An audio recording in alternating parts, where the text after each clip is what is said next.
أعوذ بالله من الشيطان الرجيم. بسم الله الرحمن الرحيم. الحمد لله رب العالمين الرحمن الرحيم مالك يوم الدين.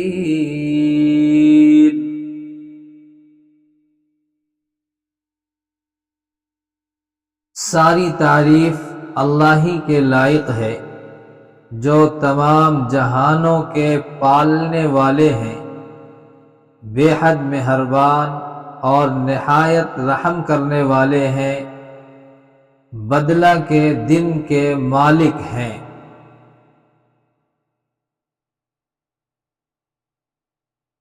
تمام تعریف اللہ ہی کے لیے ہے۔ الحمدللہ رب العالمین۔ انسان کوئی بھی کام کرتا ہے اور انسان کے اندر کوئی کاریگری نظر آتی ہے۔ اگر مخلوق میں کوئی چیز قابل تعریف نظر آئے تو وہ اللہ ہی کی پیدا کی ہوئی ہے۔ اس لیے اصل میں یہ تعریف بھی اللہ ہی کی ہے۔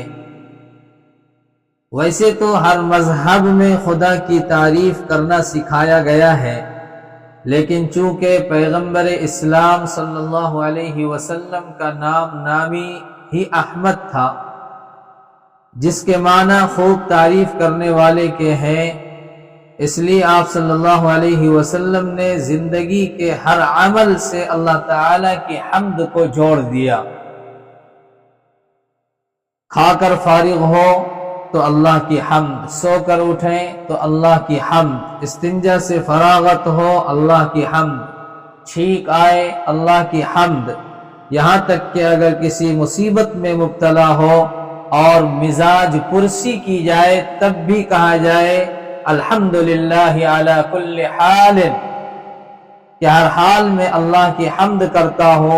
آپ صلی اللہ علیہ وسلم نے جس طرح مومن کی زبان کو حمد الہی سے تر کیا ہے، اس کی مثال کسی اور مذہب میں نہیں ملتی۔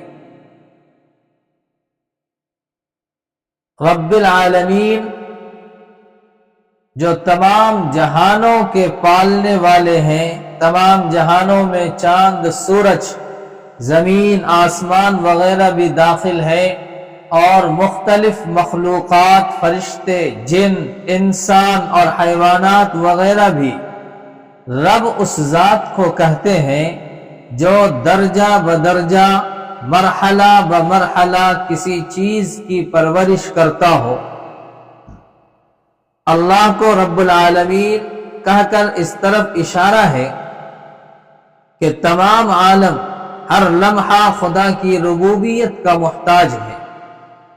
ایسا نہیں کہ اللہ تعالیٰ نے کائنات کو پیدا کر کے چھوڑ دیا ہو، اب خود سے پورا نظام کائنات چل رہا ہو اور کائنات خدا کی محتاج نہ رہی ہو، جیسا کہ بعض فلاسفہ اور ملحدین کا نقطہ نظر تھا۔ اسی غلط خیال کی تردید کے لیے اللہ رب العزت نے قرآن کریم کے اندر اپنی شان ربوبیت کا بار بار تذکرہ کیا ہے۔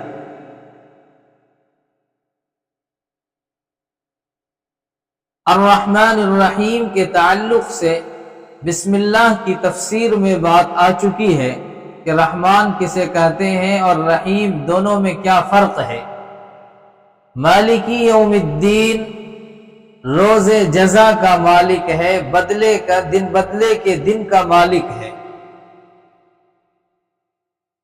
مالک وہ ہوتا ہے جو اپنی ملکیت میں ہر قسم کے تصرف کا اختیار رکھتا ہو۔ مثلا آپ پتھر کے مالک ہیں تو آپ کو اختیار ہے کہ اس پتھر کو مسجد کے ممبر میں لگائیں، یا آپ اپنے دکان میں لگا لیں، یا اپنے مکان میں لگا لیں، آپ جہاں چاہیں اس کا استعمال کر لیں، کیونکہ وہ آپ کی ملکیت میں ہے، آپ کے اختیار میں ہے۔ قیامت کے دن کے مالک ہونے کا مطلب یہ ہے کہ اللہ تعالی کامل مختار ہیں، جس کا قصور چاہیں معاف کر دیں، جس کو چاہیں سزا دیں۔ اسلام سے پہلے بعض مذاہب کے ماننے والوں کا خیال تھا کہ گناہگاروں کو گناہ کی سزا دینا اللہ تعالی پر واجب ہے، وہ گناہ کو معاف نہیں کر سکتا۔ حضرت عیسیٰ علیہ السلام کے ماننے والوں کے عقیدہ کفارہ کی بنیاد یہی ہے کہ ان کے خیال میں اللہ تعالی انسانیت کے گناہ کو معاف کرنا چاہتے تھے، مگر ایسا کرنا ان کے لیے روا نہیں تھا، اس لیے نعوذ باللہ مجبور ہو کر اپنے بیٹے کو دنیا میں قربانی کے لیے بھیجا تاکہ وہ انسانیت کے گناہ کا کفارہ بن سکے۔ قرآن مجید نے اسی کی تردید کے لیے کہا ہے کہ اللہ تعالی قیامت اور بدلہ کے دن کا مکمل مالک ہے۔ بعض مفسرین نے اس کی تفسیر یہ کی ہے کہ اگر آپ کسی چیز کی تعریف کریں تو در حقیقت وہ اللہ تعالی کی تعریف ہے، اور روز جزا کا مالک ہے۔ اس کا مطلب یہ ہے کہ وہ دن جب تمام بندوں کو ان کے دنیا میں کیے ہوئے اعمال کا بدلہ دیا جائے گا۔ یوں تو روز جزا سے پہلے بھی کائنات کے ہر چیز کا اصلی مالک اللہ ہی ہے، لیکن یہاں پر خاص طور سے روز جزا کے مالک ہونے کا ذکر اس لیے کیا گیا ہے کہ دنیا میں اللہ تعالی نے ہی انسانوں کو بہت سی چیزوں کا عارضی طور پر مالک بنایا ہوا ہے۔ گرچہ یہ ناقص ہے لیکن ظاہری طور پر اس کو مالک بنایا گیا ہے، لیکن قیامت کے دن جب جزا و سزا کا مرحلہ آئے گا تو اب یہ ناقص اور عارضی ملکیتیں بھی ختم ہو جائیں گی۔ اس وقت ظاہری ملکیت بھی اللہ تعالی کے سوا کسی اور کی نہیں ہوگی۔ ہر طرح کا اختیار، ہر طرح کی ملکیت سب ختم ہو جائے گی۔ دنیا کے اندر انسان مکان بنایا، مکان کا مالک ہے، زمین کا مالک ہے، کارخانے کا مالک ہے،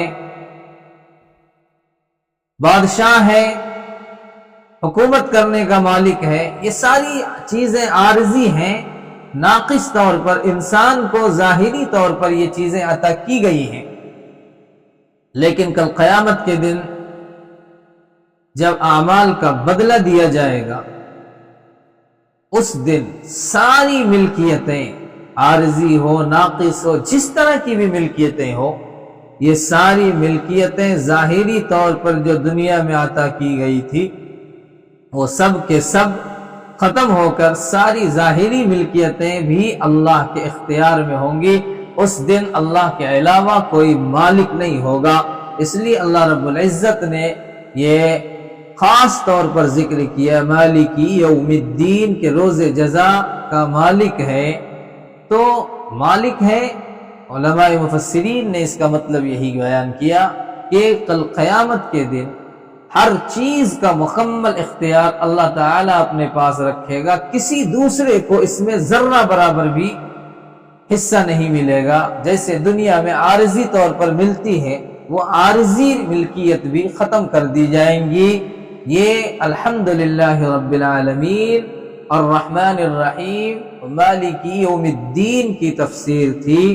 انشاءاللہ آئندہ اس سے آگے کی تفسیر آپ کے سامنے بیان کی جائیں گی۔ آپ سے گزارش ہے کہ آپ پابندی سے سنتے رہیں، انشاءاللہ اس کا فائدہ ہوگا۔